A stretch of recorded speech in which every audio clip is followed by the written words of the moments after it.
Hey, good morning, Eastern Oregon, right here on AM on EOAlive. This is July the 22nd, Thursday morning. Man, I've had some tech issues, but I've got in just in time. You barely made it. I know it. You need to use your little magical thing on your screen and drop your head down just a little bit. Tuk, tuk, tuk, tuk, tuk. There you go. You like that there? Yeah. Yeah. No, man. Hey, how's it going? It's going. It's going. It's going. It's going. It's going. It's Thursday, right? What is today? The 22nd. Today's my dad's birthday. Really? Yeah. Oh, let's see. How old is he today? He's 14 years older than me, so not that he was 14 when he had that. Yeah. You're the one that said that. Dude. He's my dad, but he's my stepdad. Let's see. 14 plus 42 is 56. Yeah. I'll put him out there like that. He's 56. That's got to be in a highlight reel somewhere. Yeah. My dad was 14. He's 14 years older than me. We'll put that. Hey, even more impressive is that he's put up with my mom for as long as he has. Mom, don't listen. Earmuffs. Yeah. We might go off the rails for a few minutes. Hey, yeah. if you're watching today, please be sure and comment, chime in. You can video call in at if you type into your browser EOA.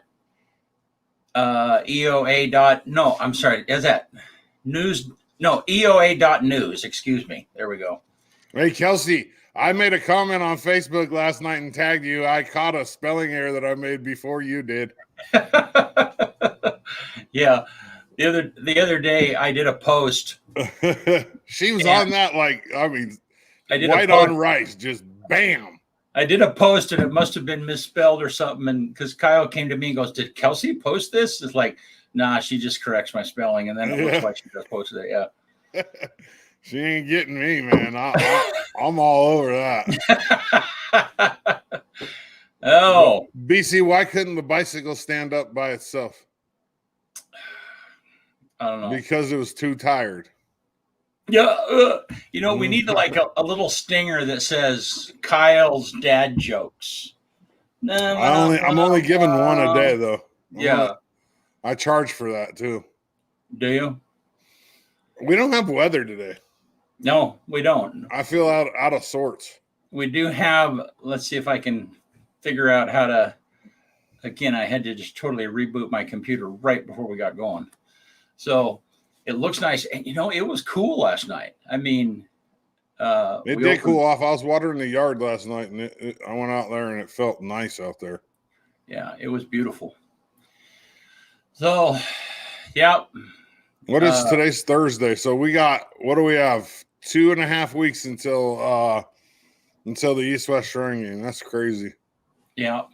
So for those of you that don't know, the Shrine game has been on Root Sports for the last 20 years or so. They're a big production company. They do the Mariners and a lot of really high-end sports. And they have been doing the East-West Shrine game. And the Shrine folks wanted to go to a streaming platform. And so we talked to them, got that contract, and it's going to be exclusively here on EOAlive. We're very excited about it. They're excited about it, us having us, because they have more access and control of the programming, and they can have more of their own programming during the actual game. And I was talking to them yesterday, Kyle, and she's going to send us a video, kind of a tour of the inside of the Shrine Hospital, which maybe we can use some of that during the game too. Yeah, which is good, because this year the players don't get to actually go visit the hospital. That's part of the whole experience for the players, is they get to go and visit the hospital. Well, this year that's not going to happen due to COVID and restrictions. But BC, we got state champions last night. 13, 14-year-old juniors. They were the District 3 champs, and then they turned around and won the state championship last night. They came out of the losers bracket. They had to win 2 against the same team to to clinch that, and they beat the team they were playing. I can't remember who it was. Central. So I think it was Central. So like Independence area. It was in Cascade, which is the home of NFL player Tyrell Williams. He went to Cascade High School. He's from Turner. Oh, very cool. No, I said we watched. They streamed that on Facebook, and you shared it on our Facebook. And yeah, it was funny. I had a little league. She called herself a little league grandma, so she'd call me on the phone. Hey, I can only watch the game on a website. Can you pick it up off of Facebook and rebroadcast it on our site? So I screenshotted it and captured the screen and put it on our website too. So if you guys missed that game, it's on Facebook. It's also on our YouTube channel also. So yeah, fun times. That was, and it's funny because I was looking here. I wasn't watching the last game, and I kept having to monitor it to make sure that it was still going because of the way I was streaming it. And I'm thinking it's dark here. It's got to be. The game still can't be going on, and they didn't have any lights on the stadium, but they played right to the very end. Well, they had to get it done. Right. Yeah. The funny thing is my son was there. My son had a scrimmage football game at Cascade last night. He called me from there, and I was like, you're at Cascade, right? And he's like, yeah. And I was like, is there a baseball game going on? He's like, yeah. I was like, that's the Grand. Yeah, it was pretty cool. How funny. Speaking of that, my kids are going to be here this weekend. I'm super excited. That's cool. Yeah, it's time I'll get a cook for the first time in about 3 months because I've been on this Metrum diet. Haven't been cooking for myself. It's all their food, so. Yeah. How's that going, man? Let's going great. Going great. I weigh today. I went and got my shot yesterday. Usually I weigh on Wednesdays, but there was a confusion with the scale and something was going on. So I go in and weigh today, so I'll know how much I lost this week. But over 40 pounds, still trucking. Even though I hit kind of a little bit of a plateau, I'm still positive about it, and I'm still working hard, and they're still very supportive. Was that me? I think it was. Oh my gosh! Usually that's you, BC. Yeah. There's got to be some kind of a penalty. Hey, let's talk about those trains real fast in this town. I'm about done with the trains in this town. Seriously. Because they hold you up? Every day. Can we not run at 7:40, and can we not run at noon, and can we not run at 5 o'clock and stop right downtown every day? And was it parked or just running slow, or just a long train? Running about as slow as you could go, and it was long too. And I kept acting like I'm gonna go, and then I'm like, no, just wait it out, and then no, and then Yeah, I heard that it was they're doing the shift changeover in town now because there's something wrong with wherever they do it. That's why they're stopping so often in town. But it's there's got to be some sort of city regulation against parking right in the middle of town that often. I mean, it's just crazy how often they're there.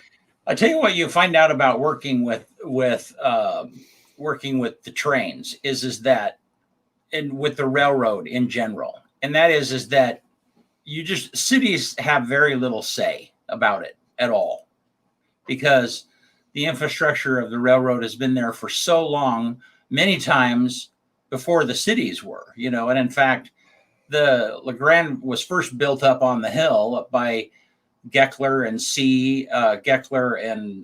2nd Avenue, that area. That's where the original LeGrand homestead was up on the hill there. And then when the railroad came through, they moved downtown to the railroad. But anyhow, the point is that the laws and stuff that the railroad has in place is they really just don't give a rip what you think.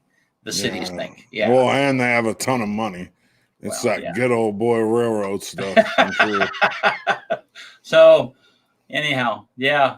I guess you could do what they do in Portland and just stand there with signs and block it. Well, I think kind of what the railroad's attitude is you don't like it, build an overpass, which is why we have 2nd and Island Avenue. Yeah. So, well, hey, let's get to our guest. Sean Crow is here with us today. his wife Alma was going to be with us, and she's not able to make it this morning. And so I'm sorry, she's better looking than you. And so yeah, you can't go wrong there. Yeah. You got to stop advertising it as couples, BC, because you're 0 for 2 on that. I know it. I know. We did that with Jesse and Heather Watson, and Heather bailed out too. Yeah, I think it doesn't matter. But anyhow, so we're glad that you're here with us today, Sean. How you doing? Not too bad. Happy to be here. Happy to be up, and nice weather that we're finally having this morning. A little cool. Yeah, good. So tell us a little bit about yourself, Sean. You and I talked probably a year ago, maybe longer, on an EO Talks, and you are an author, but you are a high school athlete. You work another you have another job. Anyhow, tell us about your life and kind of how you got, I don't know, kind of lay a foundation before we jump into talking about you being an author. Sure. I mean, yeah, I moved around a lot as a kid. We lived in here in LeGrand from like 6th grade to my beginning of my junior year of high school.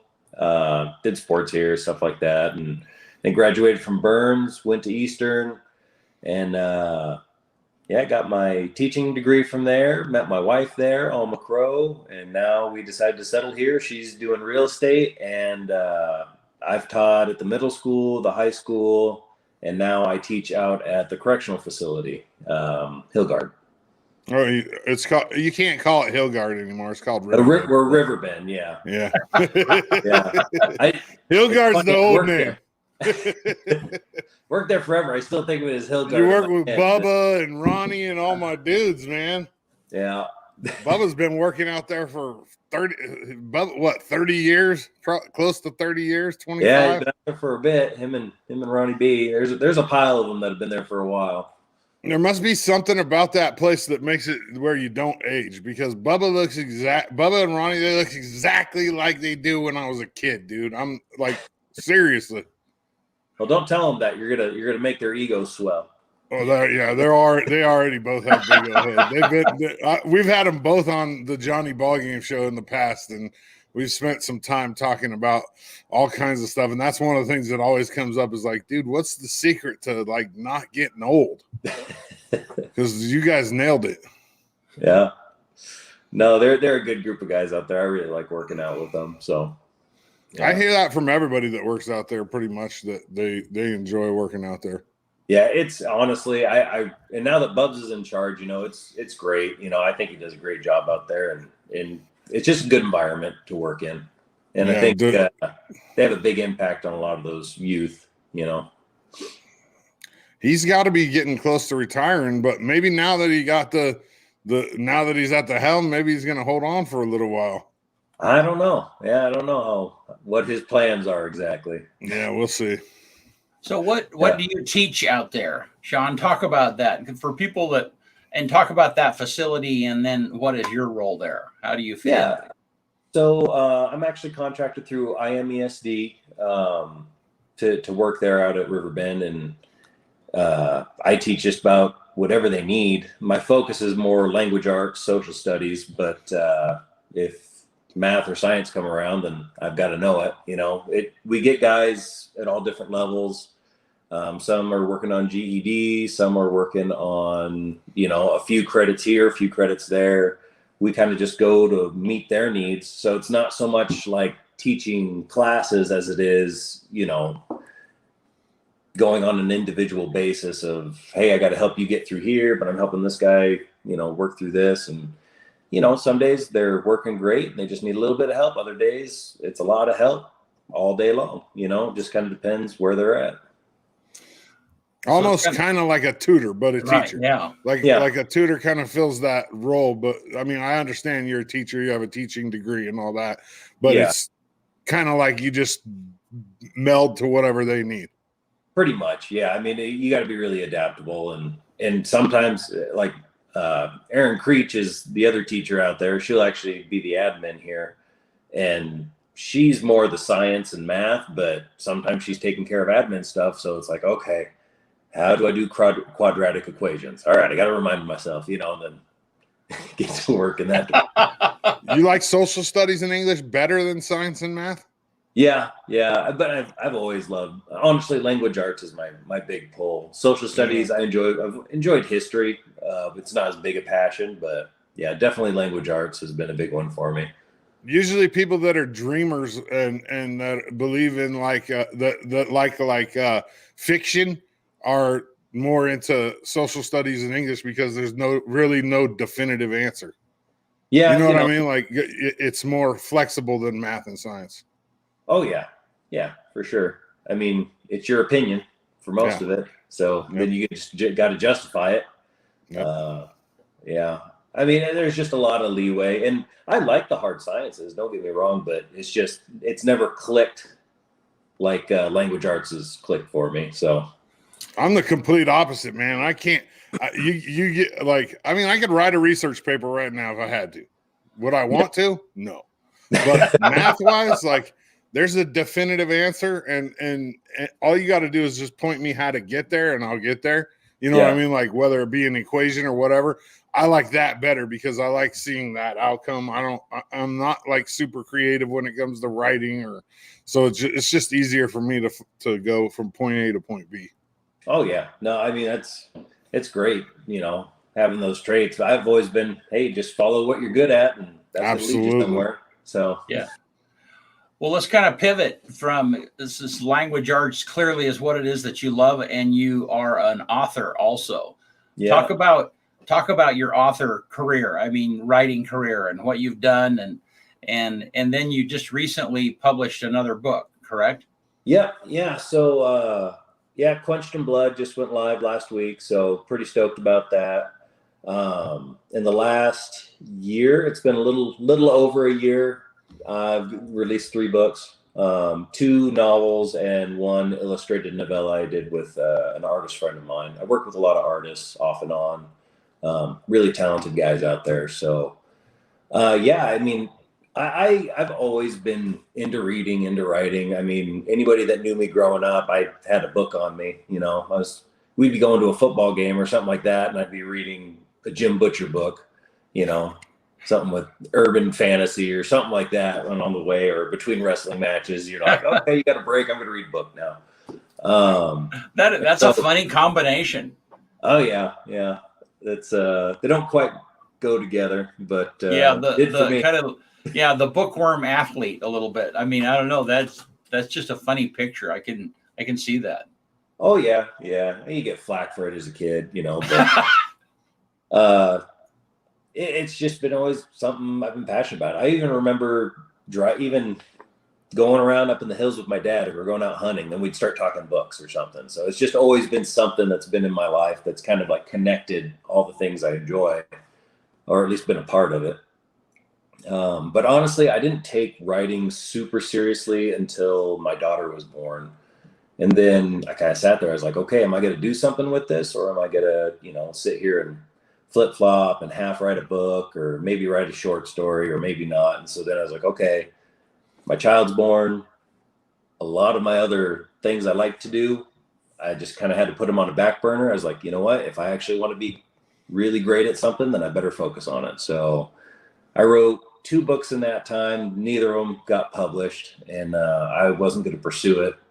But then I released Godless Lands last spring, and it did really well. Surprisingly well during COVID and all that. And then I released Valhalla Steel, which did great again. And I was like, okay, well, I guess people seem to like what I'm doing, and decided to get the 3rd one out for the Valhalla Steel world, the 2nd book out for the Valhalla Steel 3rd release. And yeah, I mean, it just goes. I've got a ton of ideas, and I just want to get them out and get them into people's hands so they can read. So then the newest book then is a continuation of the Valhalla Steel story, or is it that same world? I don't know. Describe. Talk to us about that. It's in the same world. Yeah. It's like I go through a process whenever I write a book. So I get a bunch of beta readers. I think this go around I had about a dozen. So I've written the book. I've gone through and done the best I can with my edits. and then I send it off to readers, and they kind of tell me, okay, where are the loopholes? Where are things that they didn't like? What did they really like? And then I kind of compile everybody's notes and I see what's similar, and then I alter it. If I agree with it, then I'll make the fix. If I see that the majority of the readers agree with something, then I'll probably make a fix because it's something I'm missing. And yeah, you. So when I asked them about, do you have to read Valhalla Steel before you get Quenched in Blood? The consensus was no, not necessarily, but it just builds the depth on the world. So that's kind of how I like writing my books. Is you could pick up any of them and read them, and you'll understand the story. You won't miss anything. But yeah, you could get more depth and more flavor if you read the one before. It's just not necessary. So, and are they illustrated, or you're working with an artist? I mean, talk about that process of how the pictures, do the pictures visualize the world that you're talking about? Or I don't know, talk about that a little bit. Yeah. So actually, I was working with Anthony Valiaconis is the one I work with, who did the illustrated novella with me. So there's 6 illustrated pieces in there. And basically it was a bunch of short stories in this world. I was going to see if Valhalla Steel was really kind of like a test. I wanted to see if people were interested in the concept, interested in the world.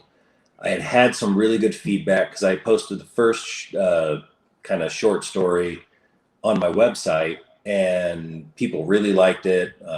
Anthony, who I'd been working with, did an art piece for it just because I'd written up some stuff for him. We kind of did a back and forth, and he made that piece, and I was like, hey man, what if we create this? This is my idea. And so he was all on board, which kind of came with a split royalty deal, and which is fine because he puts a lot of work into those art pieces. But yeah, it would go, Valhalla Steel is kind of like a bunch of short stories that have an overarching story.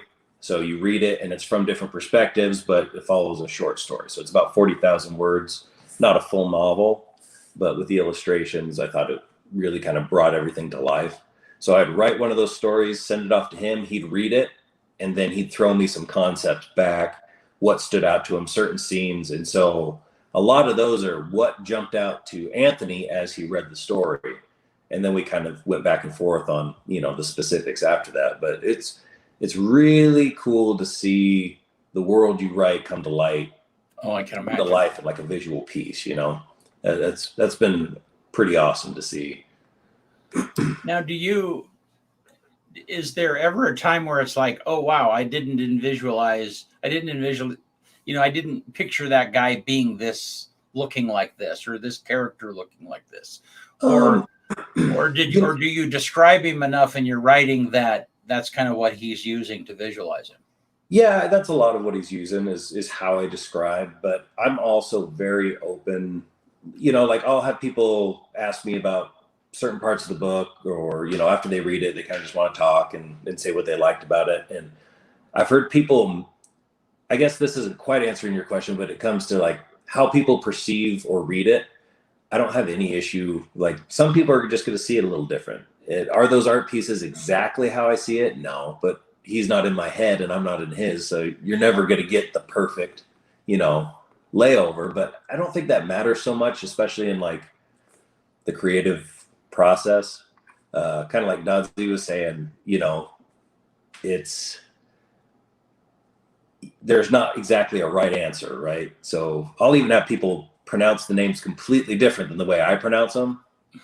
Doesn't bug me one bit, because once you lock that in your head, it's not going to change it. Like that's just how you're going to read it from now on. So people visualize them a little different. That's fine.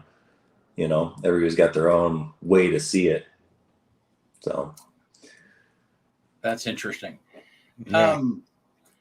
So when you visualize, once you have I'm a media guy, and so then when I see those photos and you have that writing, and then immediately it's like, man, could we make a movie out of this, or can we? Does that ever roll through your head to see something like that happen?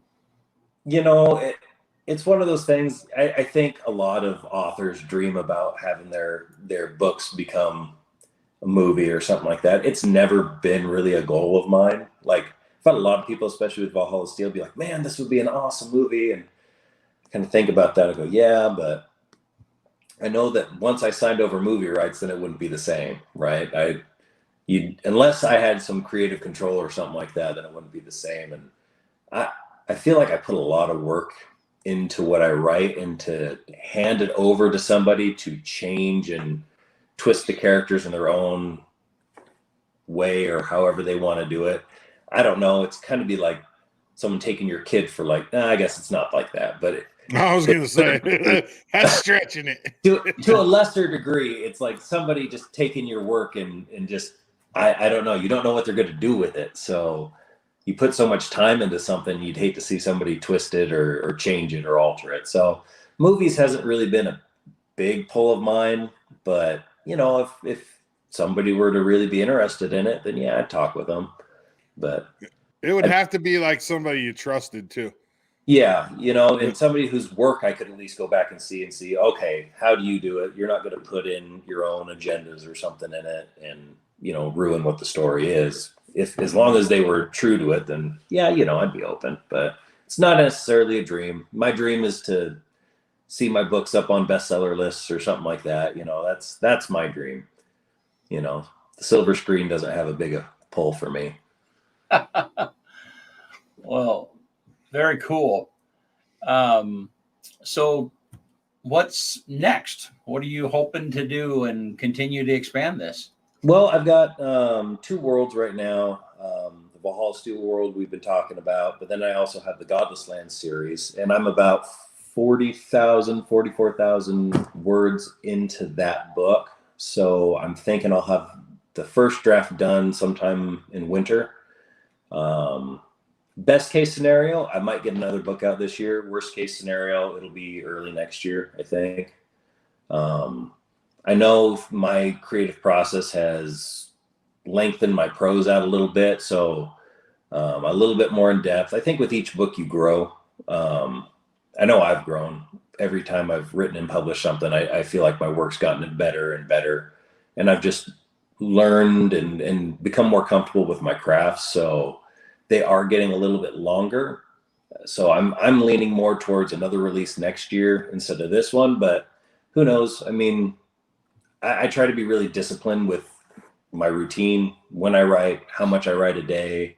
But life happens. I mean, like, for example, this week and next week, we're doing a cross country camp.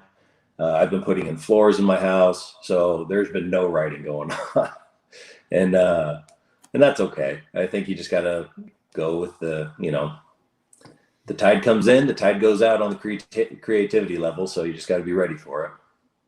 How does a writer judge like that they've made it? Is it like when you walk into the Goodwill and you find your book secondhand, or like how where's that at? You know what I mean? Like, I don't know. I don't know that there's a definitive answer on that one. Again, going back to my language arts, no concrete answer on it. But for me, it would be sales. I mean, the dream is to be able to write as a career, right? Like that's all you do is you write.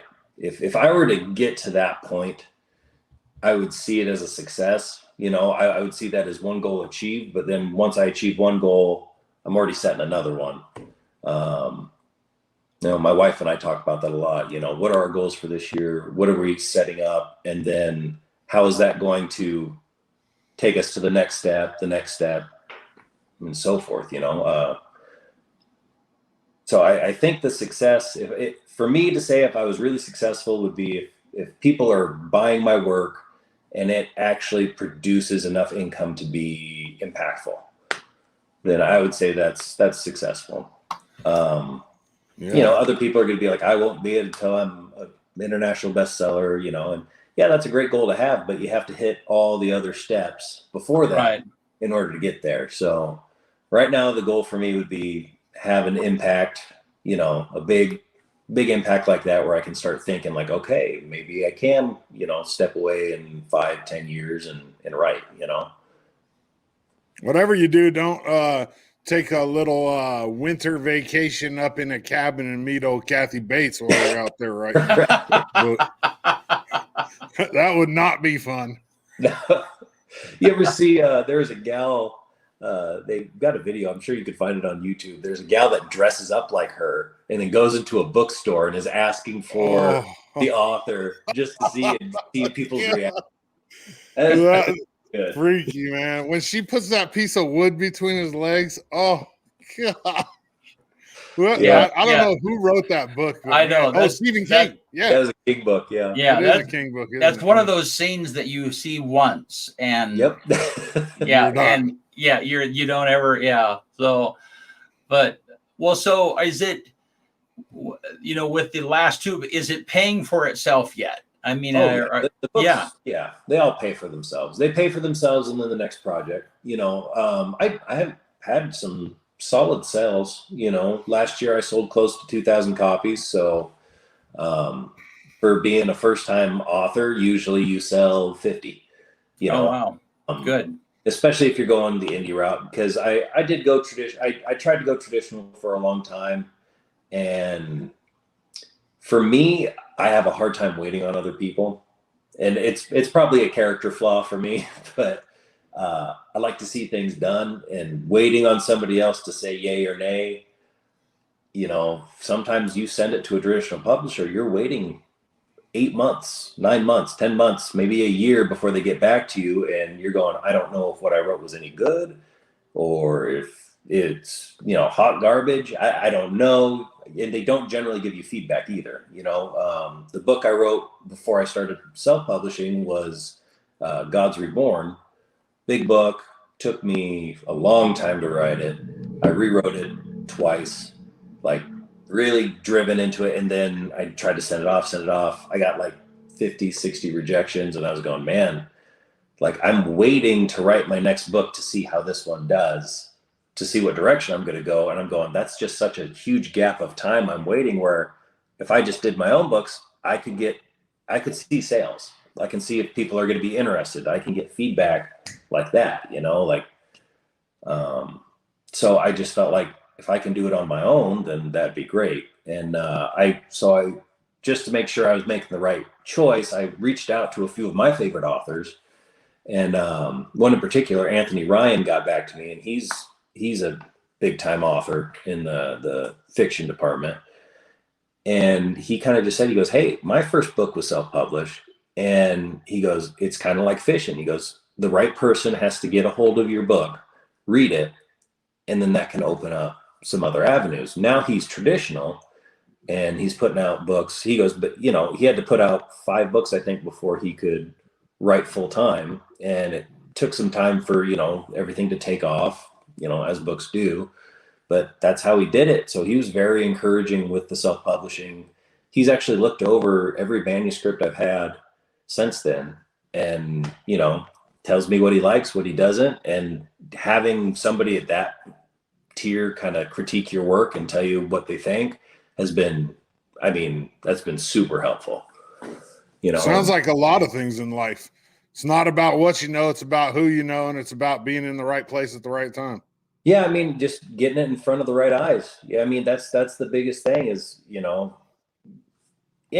there's some authors like Dirk Ashton, he's self-published, and I don't know, now I haven't spoken with Dirk a whole lot, but from what I gleaned, he's just completely happy to stick with the self-publishing, and that's pulling in all he needs.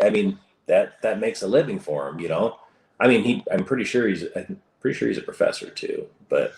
So, yeah. Sean, self-publishing doesn't mean that you're like printing the book yourself. It just means you're not using a publishing company, right? You're still having somebody make the book for you and all that. And I go through Amazon, which it has its perks, going through Amazon, and your royalties are higher. But it's nice because I can order whatever books, like right now I've got a big shipment of books coming in. I can just order them at cost, and that's all. That and shipping, and they send them to me, but I had to get the cover put together. I had to get, I paid to get my covers put together because I think a professional cover goes a long ways. So, you know, I'm not tech savvy enough to make my own covers. So Let's look at your covers. It might cover you up for a second, but here's the new the cover for the new book, Sean yeah, Crow, Quenched in Blood, and it's right over the top of you, of course. But it's the only place that I can put it on the screen. it looks Anyways, better yeah. than me. So there. oh, dang it. Get rid of one of us. Yeah. So that artwork. What's this character in the background here? So that's actually a Justicar. That is a so in that world, it's a cyberpunk world. So semi-futuristic. It's futuristic, but with low quality of life. It's kind of cyberpunk. You know, large Kind of corporate. like Borderlands. Not quite as desolate. It would be more. Well, Cyberpunk 2077 came out. That game. So kind of in a universe like that where corporations rule. There's not really countries anymore. Corporations rule everything, and you have these massive cities full of high tech, but not everybody has access to it. And so this is kind of building in that genre, but I add my own fantasy element to it, right? And so the two you see here are actually Balder and Justicar. Balder is part of my Valhalla Steel tribe. They're a bunch of gun runners, right? But he grew up in what's called Twilight City, where the story takes place, and he was a blood sport champion. So basically, think gladiatorial arenas, but in the future. And so he's part of Valhalla Steel, but he also has his own thing, and he's a devout follower of the Allfather, Odin, from the Norse mythology. And they're all of Valhalla Steel is kind of part of that. So I bring in, that's the fantasy element, is I bring in all the different kind of belief systems and add a little bit of that fantastical element to each of the factions. You know, you have the Khan, who is based, you know, is descended from Genghis Khan, and he exists in the city, and his Sky Seekers, right? So there's them. There's the Fae, who are completely opposed to Valhalla Steel. They're more based off of Celtic, the Celtic Fae, you know, a little bit darker, a little bit grittier, and they exist in that world. So there are those fantasy elements, but they all kind of interweave within that futuristic world. Oh, that's cool.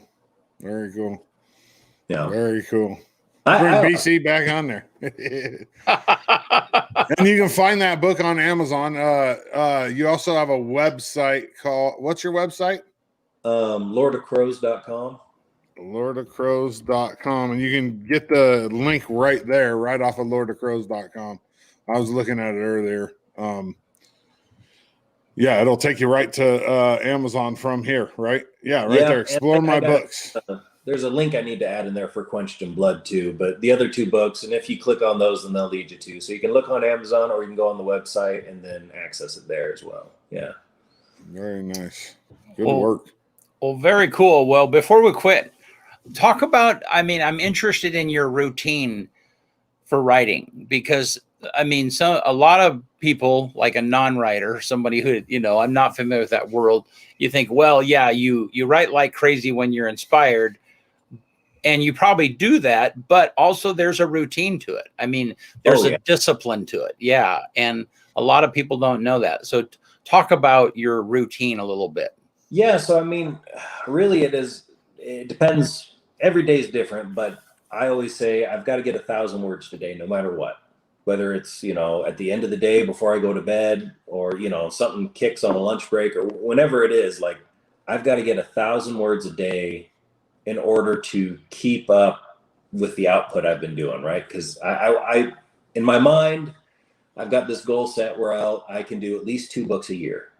So if I can do at least 2 books a year, that means I got to do at least 1,000 words a day. So I just break it down into numbers. Now, because that's my bare minimum, like there are days that pass where I don't get it and I kind of beat myself up over it, but most of the times I at least hit that. Now there's been other days where it's like, oh, I got 3,000 in today, right? So it's all about do at least this, you know, just like in any like sports, right? You're not gonna feel like going to lift weights today. You just don't feel it. But if you want to improve, you got to keep that routine on, right? If you want your mind to be ready to write, you have to write every day.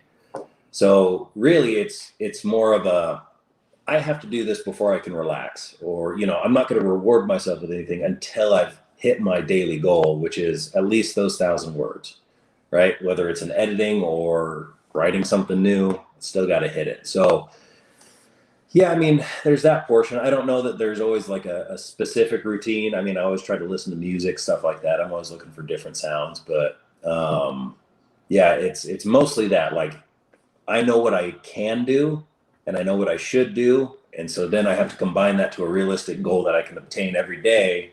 And that's going to at least work me toward getting those books out, rather than, sit there and be that guy that hems and haws over one book for 7 years and never does anything with it. Yeah. I see that a lot of it in like the communities online, stuff like that. Cause I'm a big advocate for actually getting into those. I used to be very opposed to even owning a phone. And now that I write, it's kind of made me look at things different. And I see in all of these pages with other people who are trying to write, trying to get their stuff out, they fixate on one series or something they wrote back in long time ago, and they try to rehash that idea over and over. And you're like, just move on. Like, just hit it. Like, Godless Lands came out and people have really loved it. But there's flaws in that book. And I know there's flaws in that book. But I'm not going to go back and take it off, rework it, put it back on, and then find out there's another flaw. It's there, it's done, and you move on. Right. So I think that's another big part of my routine, at least, is like, I have to leave stories behind once they're done, because I don't want to be that guy to never produce anything because I'm so stuck on an idea. Interesting. Yeah. I'm going to put you on the hot seat. Speaking of music, we're compiling a soundtrack for Valhalla Steel. Oh. Who's the headline band and what's the song? Oh, man.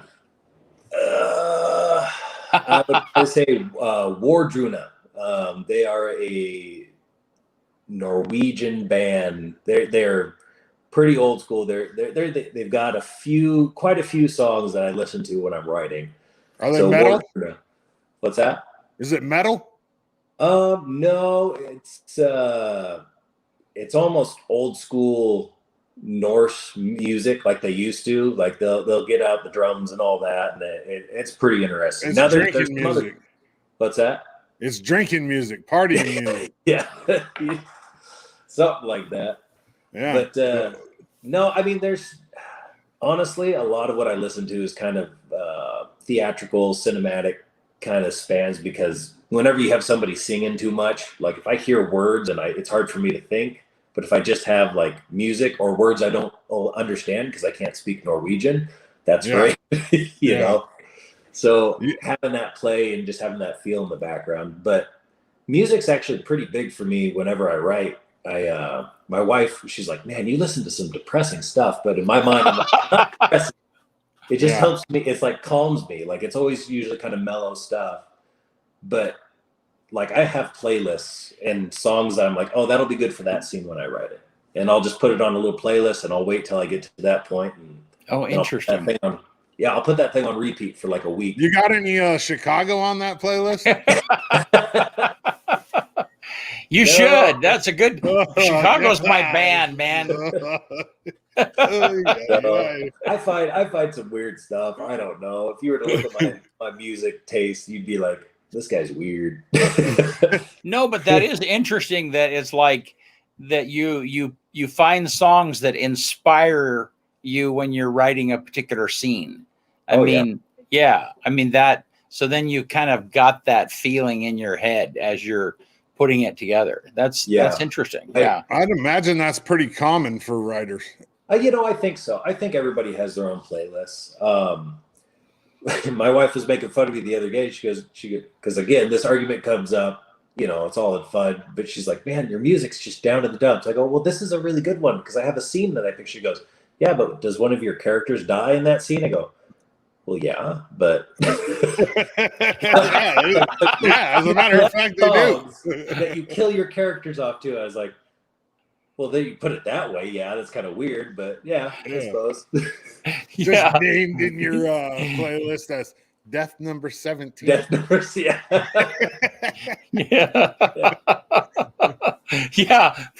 Could be that, like, if she starts hearing the music, is like, okay, somebody's going to die today. No, yeah, there's been, she'll look at me sometimes because it's like on car rides, right? She'll be like, "What do you?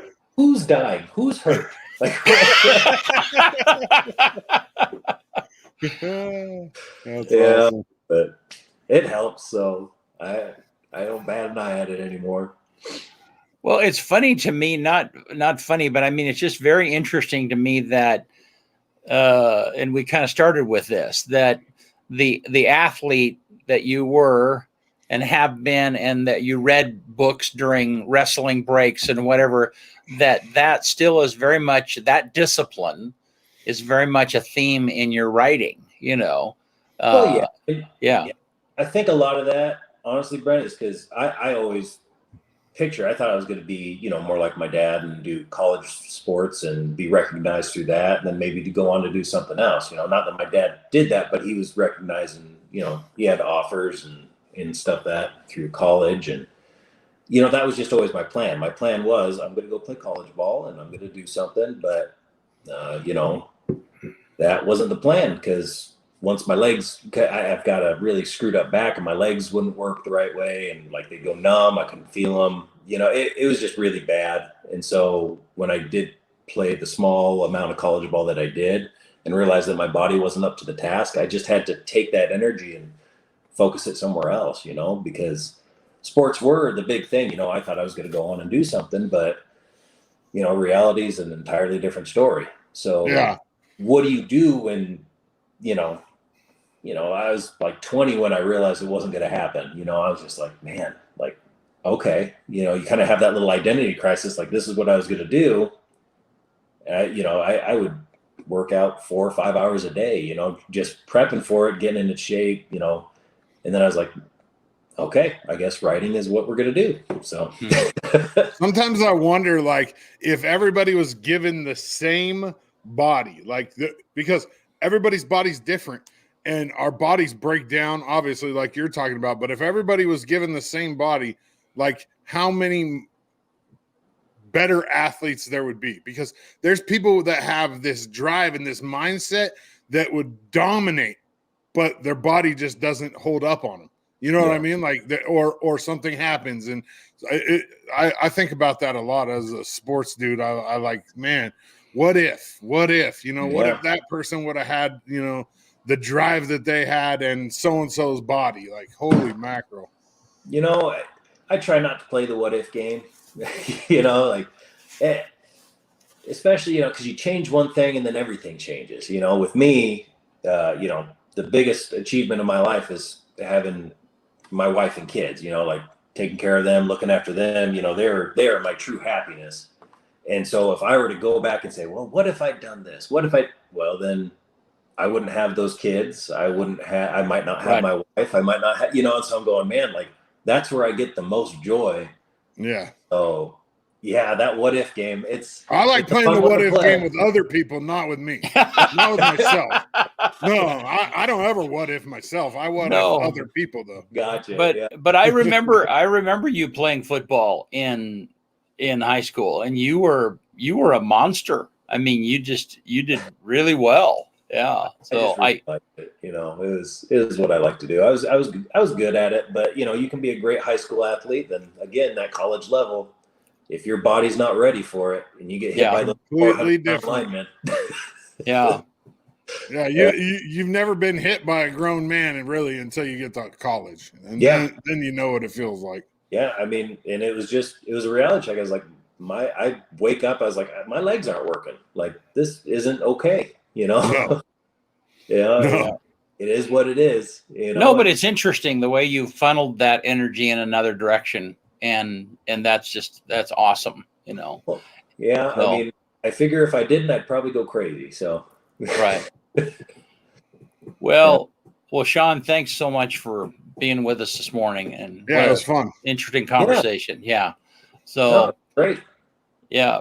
And tell your wife we missed her, and hopefully we can connect in our time. So. Oh, I'm sure you will. Yeah, I'll let her know. All right.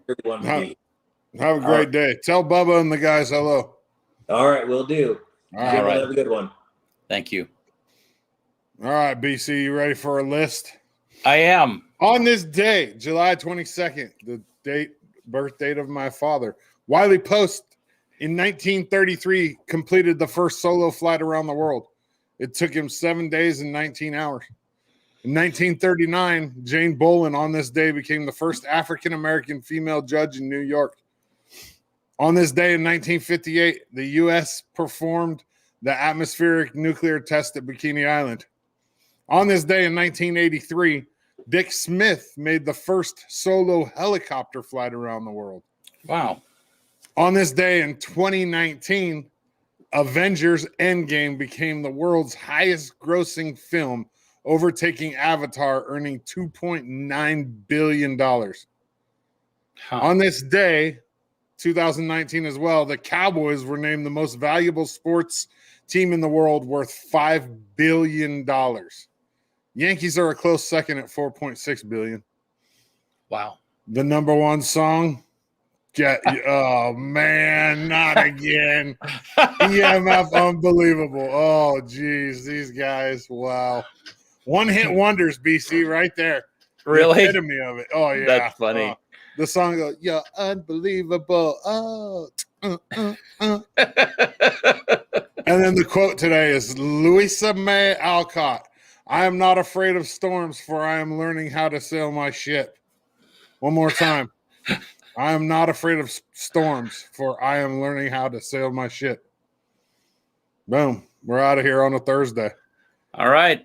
We'll be back Tuesday, right? Yeah, Tuesday. Yeah. We're going to try and be in studio on Tuesday in person. I'm so excited about that. Yeah. And the plan is for Kevin Cahill to be joining us, which will be a fun interview.